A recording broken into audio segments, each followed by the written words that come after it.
Josh Hart has an injured finger. The Knicks potentially are going to play a 10-man rotation. We're going to talk about it all and much more on today's edition of a Media Day buy or sell episode of Locked On Knicks.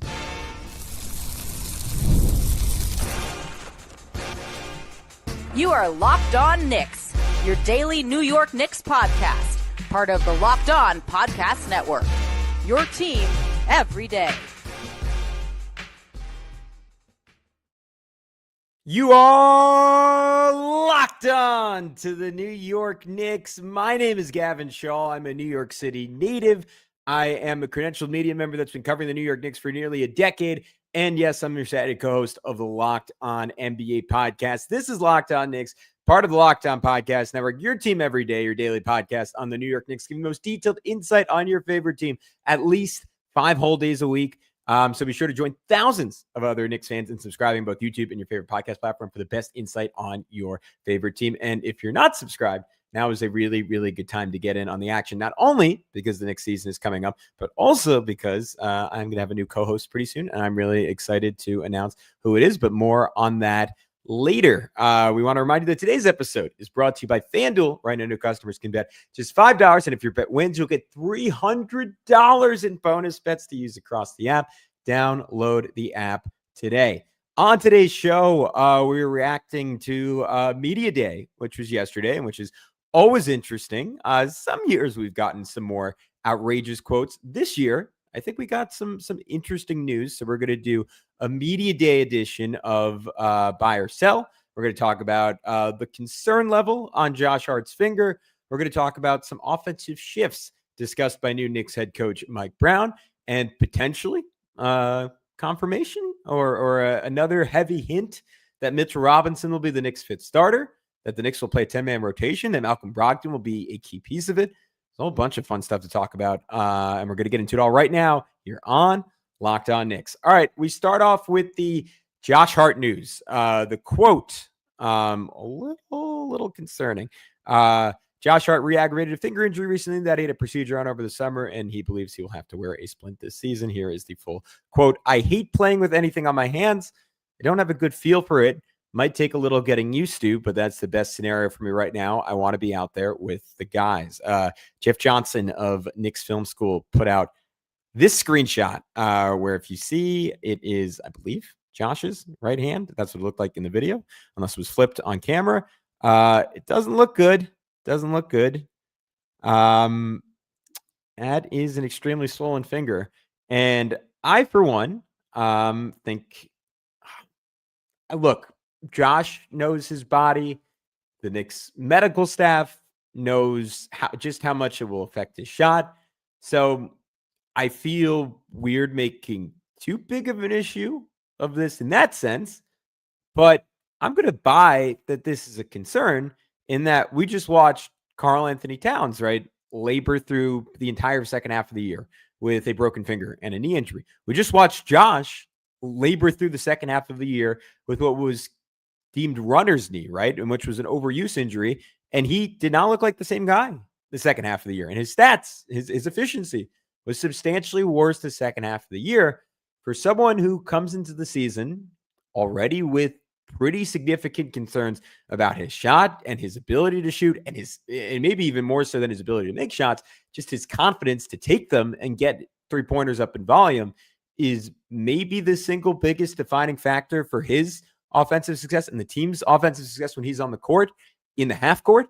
The fact that he's openly saying he's uncomfortable, but that he's going to play through it anyways, is this not ringing like alarm bells for anyone? This is concerning.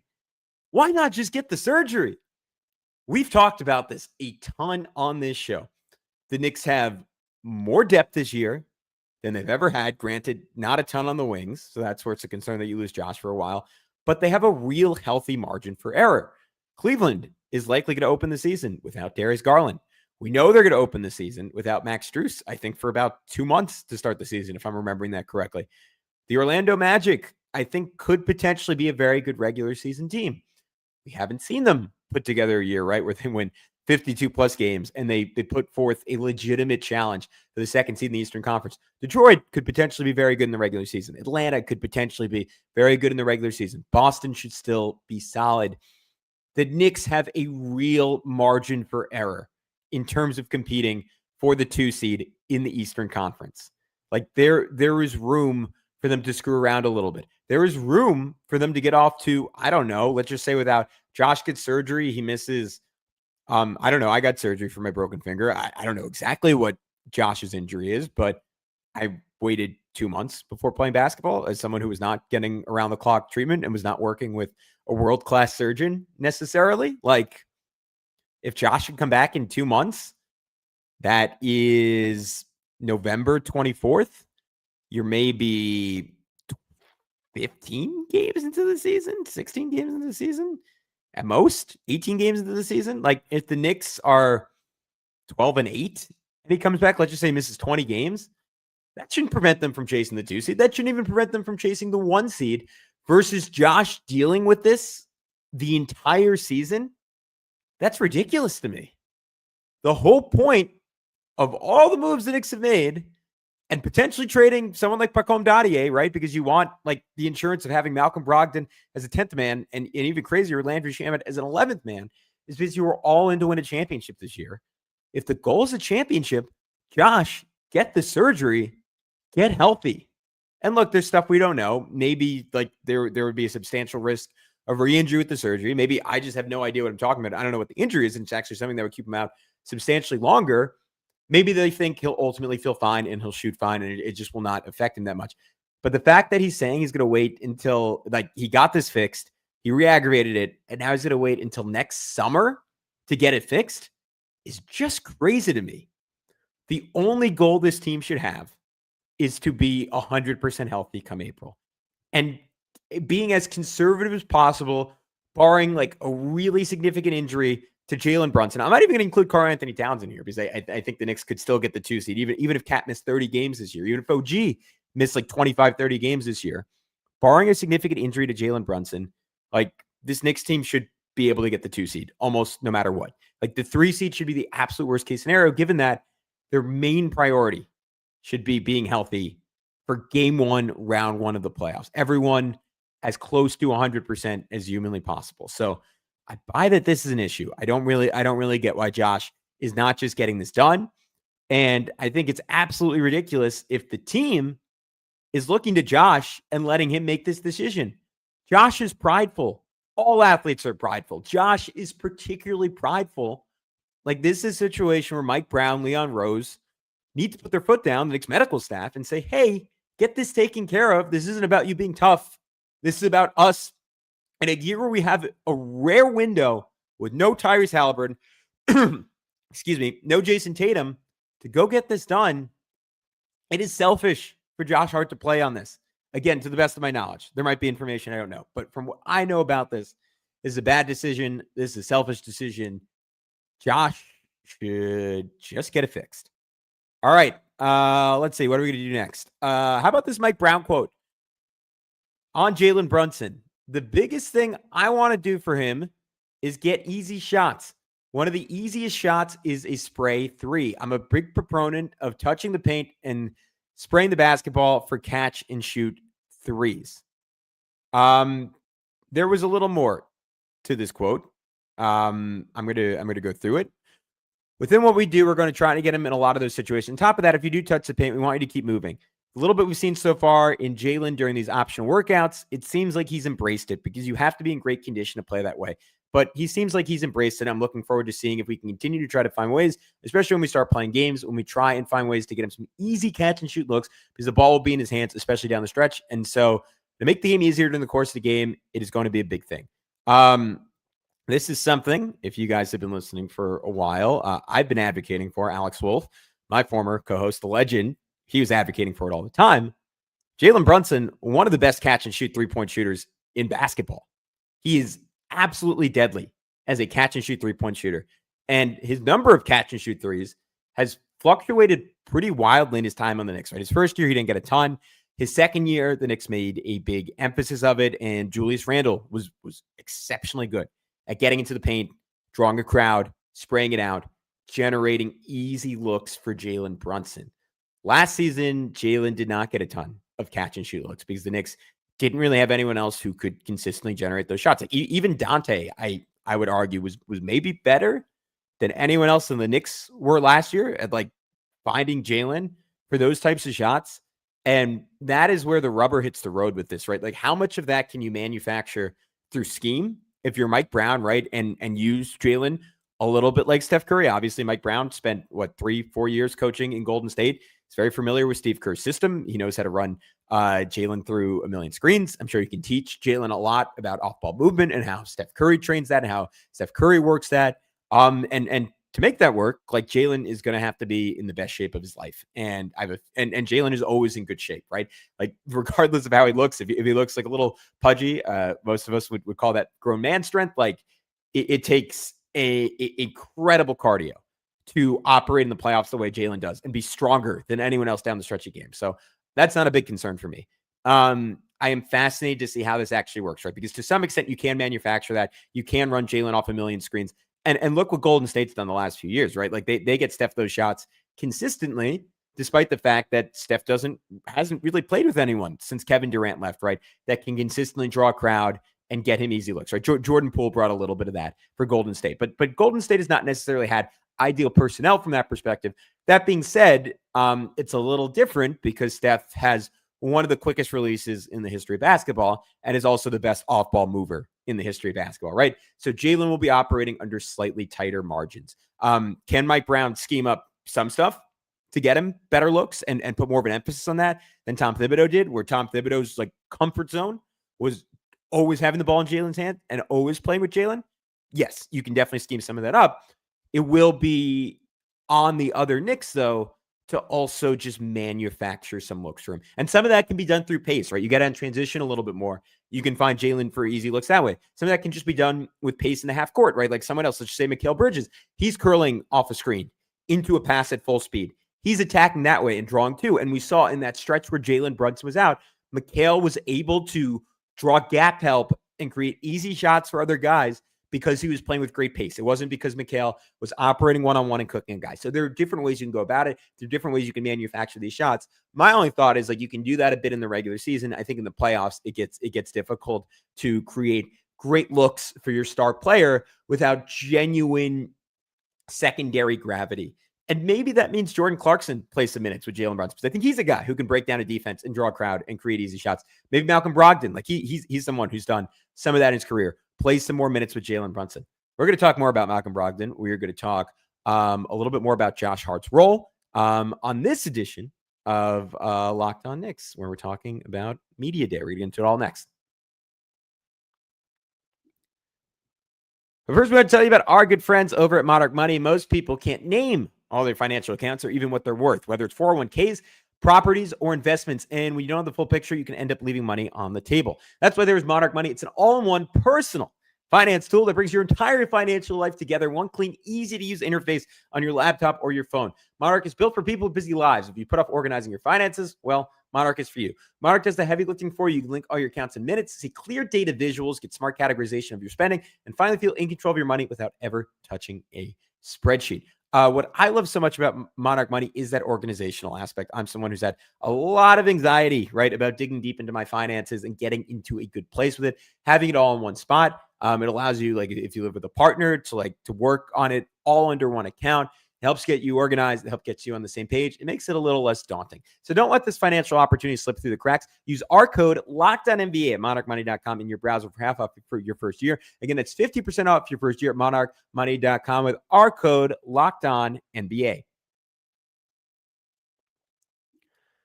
All right, what's up, guys? We are back here on Locked On Knicks. Again, this is a great time to subscribe. If you're not, we are going to be adding a new co-host soon, maybe multiple new co-hosts. All that, again, in the coming days, we will talk about. But I'm really excited. I think we're going to have a lot of growth this year. Appreciate all of you who are tuning into this live. All right, we just talked about Jalen Brunson's role. Let's talk about the offense as a whole, because there's another good quote from Mike Brown. Mike Brown, I'm playing fast. Biggest thing is getting to the corners, especially guys who can shoot and or make plays. Doesn't matter who our 1, 2, 3, 4 are going to be. They're interchangeable. Our 5 will pretty much do the same job every time, whether it's rim run or a trail spot, he'll fill. That's fascinating to me. First of all, in the sense that I think it was a very smart answer by Mike Brown, because he didn't really he was obviously asked a lot about the starting lineup, and he didn't really give anything away on the starting lineup. And he was very careful not to there, right? Because he said the 5 does the same thing every time. But he listed 2 different things. Rim run, that is obviously when Mitchell Robinson or Ariel Hukporti is in the game and playing center, or trail, which is where Karl-Anthony Towns is about as deadly as any center in NBA history, right? Like hitting those trail threes. We saw it throughout the regular season. We saw it in the playoffs. He got some against the Pistons. He got some against the Indiana Pacers. You love that shot from Karl-Anthony Towns, right? That transition trail 3 is about as good of a shot as the Knicks will find in their offense, barring like an open layup or dunk. That is an exceptionally good look for the Knicks. So that is exciting. I am really interested in just the volume of corner threes that the Knicks get up this year, because that is an area they have a lot of elite shooters, right? Deuce McBride, Mikal Bridges, OG Anunoby historically are like 90th percentile plus shooters from the corners when you take into account their volume, when you take into account their accuracy. They're up there with the best corner 3-point shooters in the NBA. And I like the idea of running to the corners, because too often in transition, the Knicks did not always have a clear plan. Like Josh Hart going downhill was always a pretty good look. OG Anunoby, right? His version of rim running is really exciting. And I'm curious, like, what the balance of letting OG essentially operate how Obi Toppin operated, right? And leaking out and trying to get dunks versus like maybe in situations where the defense is back in transition, him racing out to the corners. But in general, I like the idea of playing with a bit more pace. I wonder how that translates to the bench unit, because I don't really think, from what I understand, that's not really Malcolm Brogdon's bag. He's a little bit more deliberate, though. He's good on those hit-ahead passes. Jordan Clarkson is going to be a little bit more deliberate. I'm interested to see how that pace comes with the bench unit versus like in years past where the Knicks had an Emmanuel Quickley. Campaign wasn't totally a guy who would get you out in transition, though he could throw a pretty good outlet pass. I think Deuce is excellent in transition. I'm fascinated. The biggest thing to me is the emphasis on shooting and playmaking. And again, I wonder if that potentially points to Deuce McBride having a chance at the starting job, though there are some hints out there that it is ultimately going to be Mitchell Robinson. And we got that from our favorite reporter on this show, along with our guy, Chris Persianen. But that is Ian Begley. Here's from Ian Begley's story yesterday. Before Brown was hired, the Knicks talked with some free agents, included the idea that Towns and Robinson would be starting together in 2025, 2026. Mike Brown came out yesterday and said, look, it's too early to say anything definitive about his starting lineup. We need to wait and see whether or not, or not whether or not, but we just need to see how training camp goes. But that is interesting, that the Knicks front office's takeaway from last year was our big mistake was not just having Josh Hart in the starting lineup. It was not going really big and playing Mitchell Robinson next to Karl-Anthony Towns and leaning into defense. Anyone who's listened to this show knows I am a fan of Deuce McBride starting. And in fact, we are going to have an episode with my guy XJ of the Hot Hand Theory podcast the next 2 days, going really in depth on this, right? And breaking down like all 4 possible starters. That's right. I think there are 4 possible starters. But it seems like the Knicks front office, instead of saying, hey, we got Karl-Anthony Towns to be a stretch 5, we just watched the Indiana Pacers lean into 5 out, lean into skill ball, lean into the fact that everyone can shoot, everyone can play make. We know Mike Brown likes some of that offense. And yet, despite that, it seems like the front office, their idea was, no matter who the coach is, and maybe this is part of the reason Taylor Jenkins didn't get hired, because my inclination, even though he played 2 bigs in Memphis last year, so maybe he's more versatile than I think, my inclination is that he would have wanted to play 5-out ball. I am really, really curious just how much this was a sticking point with the front office and how much they asked possible coaching candidates, are you open to playing double big? We want you to play double big. And there are strengths and weaknesses to that. Again, we'll break it all down tomorrow. But for now, I guess I'm buying the idea that Karl-Anthony Towns and Mitchell Robinson are going to be your day 1 starters. I just think the idea of opening the season with Josh Hart in the starting lineup, maybe we eventually get to that point, will be like a sticking point for this front office, just because it so publicly didn't go well last year. And maybe Mike Brown thinks like that is more about like a schematic shift than it was an inherent failing of that personnel grouping. I have a feeling he wants to start off and show that he's thinking a little differently. And it's going to be Mitch. It's going to be Cat starting game one, with an important caveat there that I am still of the belief that the Knicks are going to make a slightly significant deal before the start of the regular season, whether that's Mitch being traded, whether that is Deuce being traded. I am fascinated because it doesn't totally pass the smell test to me right now that the Knicks are actually going to play 10 guys. And we see some of the extra bodies they're bringing in with Malcolm Brogdon at the guard spot. We heard talk about just a myriad of bigs the Knicks were going to bring into camp. Alex Len amongst them, Trey Jemison amongst them. I don't know. I kind of have my antennas up. And again, I'll talk about that more in depth tomorrow. About the idea that the Knicks are ultimately not going to make a move here. So with that caveat, if they don't make a move, I'm going to say Mitchell Robinson probably starts game one. When we come back, though, Josh Hart on not starting. Is he upset? We're going to get into it in just a sec here on Locked On Knicks. First, I want to tell you about our good friends over at FanDuel. The NFL season is here, and FanDuel is making sure you're ready for kickoff with a can't-miss offer. Right now, new customers, they can bet just $5, and if your bet wins, you'll get $300. Whoa! In bonus bets to use across the app, that's $5, and if your bet wins, you'll get $300 in bonus bets. Guys, here's why I'm all into FanDuel. The Giants are depressing, and I'm a Giants fan. But if you're a Jets fan, I got news for you. They're also pretty depressing. You probably don't feel great about your quarterback situation if you're rooting for either team. I can only speak for the Giants. You probably don't feel great about your offensive line situation. I felt that way about the Giants for about the last, 13 years since they won a Super Bowl in 2012. But if you want a fun way to just be a little more invested on Sundays in fantasy football, isn't quite scratching that itch, FanDuel will do it for you. Add just a little bit more juice to your Sundays. So are you ready to play? Download the FanDuel app now by visiting FanDuel.com to get started. That's FanDuel.com to place your first $5 bet. All right, we are back to wrap up this edition of Locked On Knicks. Let's talk about Josh Hart. The quote from Josh Hart on starting versus not starting.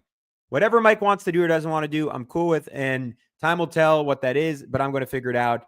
But I'm going to figure it out how I have to figure it out. He also went on to say that he feels like he is a starter in this league. He made a joke about requesting a trade if he's not starting. Do I buy that this is going to be an issue? I'm ultimately selling that this is going to be an issue. I do think there will be tertiary elements to this that are problematic.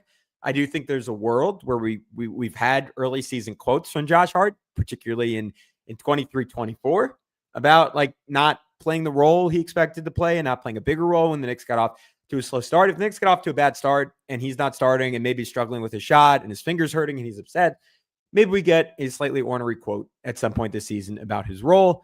That being said, I feel pretty good about the idea that Josh is ultimately not going to make a ruckus about this, that he is going to be team first in the sense that he's going to accept it. And we saw just recently in April, or I guess it was May at this point, that he went to Tom Thibodeau and said, hey, we're struggling. Maybe you don't start me. Maybe you start Mitch. So we've already seen that he's okay with it. If it's not working, maybe that's more of an issue. But an adjacent issue is how do roles get defined on this team? If you're watching on YouTube, we're gonna put up the full thing here from Ian Begley. Something that held the 24-25 Knicks back, in my opinion, was a lack of role definition. Well, the Knicks and first-year coach Mike Brown clearly define each player's role. I'm sure organizations/coaches have different approaches to this. Maybe some leaders like to let the players figure out their own roles as the season progresses. Maybe they don't want to be too rigid in defining roles. But last season, the lack of role definition led to some confusion in the locker room about shot attempts/usage. While this may seem like a small thing, it can definitely derail a talented team. The Knicks obviously have a ton of talent. Defining roles for the talent on this team/holding players accountable to their roles is incredibly important. First of all, Ian caveats that is his opinion. But I will note, Ian very rarely says something without some sourcing behind it. And he does note, if you want to, I'm going to read this again because I think it's important. But last season, the lack of role definition led to some confusion in the locker room about shot attempts/usage. I don't think that's an opinion thing. I think that is something that Ian knows and is source. And if you listen to our episode with Chris Persianen, another person who's covering this team in person every single day and does have like high-level sources, he spoke to the idea that there were very real issues in the Knicks locker room last year. And we know as much, right? Because Josh Hart was talking about everyone letting their ego go, seemingly once every 10 games in the early part of the season. This was a real problem for the Knicks, and it is something I am still concerned about, because without getting too much into detail on stuff I've heard, which to be clear is not a lot, and I'm mostly going off of what the real reporters are saying. There were real clashes in the Knicks locker room last year, and I think PJ Tucker, as Chris noted, was a big part of patching that up and getting guys to communicate directly. And I do think this team came together in a real way in the playoffs. That being said, like we immediately got the Karl Anthony Towns athletic, now you tell us piece right when the season ended. So do I think there are major issues? No. Like I think Cat in particular, everyone in this team loves. I think Mikal in particular, like this team, everyone in this team probably loves for the most part. I do think there is the potential for issues, especially if we're living in a world where Mike Brown, as he noted, that was our next quote. He said, if you look at what I've done in the past, it's usually 9.5, 10 guys in terms of how many guys he plays in his rotation. There is a world where someone, I don't know, let's just say OG Anunoby gets a little upset about his shots. So I'm really curious about Mike Brown's ability to run a tight ship and establish expectations, because that is something, as much as Tom Thibodeau is considered like a disciplinarian and like the toughest coach to play for in the NBA by people outside the locker room, I do think he gives a lot of leeway to establish guys in a lot of different ways. And I'm curious, like, what level of control or influence Tom Thibodeau had over this locker room. And I wonder if Mike Brown will be an improvement on that. And look, he's coming off a situation in Sacramento where he had major issues, right? Where De'Aaron Fox was speaking out constantly, right? And like, I'm not saying like, it's obviously it's not an issue if guys say stuff in the media inherently. It's more so an issue if your team, like, it doesn't even matter if it's discussed publicly or not. It's just like, is your team on the same page at the end of the day? And last year under Mike Brown, the Kings weren't, and it felt like they dealt with some similar issues. So I'm fascinated to see if he's capable of handling this better than Tom Thibodeau was, because that is a real issue when you have a hyper-talented team and your fourth or third best player is not someone like Al Horford, is not someone, and look, I say this name carefully because obviously he has his own litany of issues, Draymond Green, but I say that in the sense that he doesn't care how many shots he gets. Al Horford on the Celtics the last 5 years, and granted, he's more like their fifth best player, but he would never care how many shots they got. Drew Holiday, Derek White on the Celtics, they would never care about how many shots they got. J-Dub, Chet Holmgren on the Thunder, I don't think they cared how many shots they got on a game-to-game basis. Can the same be said about Mikal? Can the same be said about OG Anunoby? I think the latter's probably more of a concern there, but we will see. I think that could potentially be a very real issue for the Knicks coming into this season, especially when the bench pieces you've added in Brogdon and Clarkson are guys who can confidently shoot and score the basketball, right? How does that affect the tier system of this team? How does that affect someone like OG, who has aspirations still, presumably, despite what he's getting paid? Like I think he's getting paid in part that much to be an elite defender and be a scorer when the Knicks need, but not all the time. Like, can he accept that, and can he accept his role? Because that could torpedo the next season if it doesn't work out. And you saw Ian say as much there. The one other quote I wanted to get to from Shams Charania, he said, Brogdon, I'm told, he's expected to have a key bench role in the rotation, right? This is not news to us. We had just a ton of reporting from across the Knicks verse that Brogdon was ultimately going to be on this roster and was expected to have a role. I think to some extent that is obvious, right? Like why would he sign with the Knicks when he clearly had plenty of other options? I bet some options from contenders. I think it was reported that Golden State was very much interested in him. Why would he come to New York if he wasn't told, hey, you're going to start the season in the rotation? And again, that is why my antennas are up. My ears are very much up in terms of, like, is Deuce going to be traded? Is another, I don't even know who would be the other guard in this rotation that's going to get traded, right? Because you can't trade Clarkson. You can't trade, you're not going to trade Jalen Brunson, obviously. Like, I'm wondering if a move is coming, because if you are going to play 10 guys, I showed you in our episode we did on Brogdon what that rotation looks like. And it means, I don't know, like 16 minutes for Brogdon. And it means like career low minutes for guys like Mikal, like OG, Cat. And I wonder if that is really the Knicks plan or if they're going to make a move. It is something to watch, and we're going to continue to watch it for you here on Locked On Knicks. Guys, I mentioned a couple of times, but I'm extremely excited to show you tomorrow's episode with XJ. It is already recorded. It's really good. It's one of my favorite we've done all summer. I think you guys are going to love it. Going really in depth on the pros and cons of each potential starter for the New York Knicks. We'll talk about it tomorrow. Until then, be good, and we'll talk to you very, very soon here on Locked On Knicks.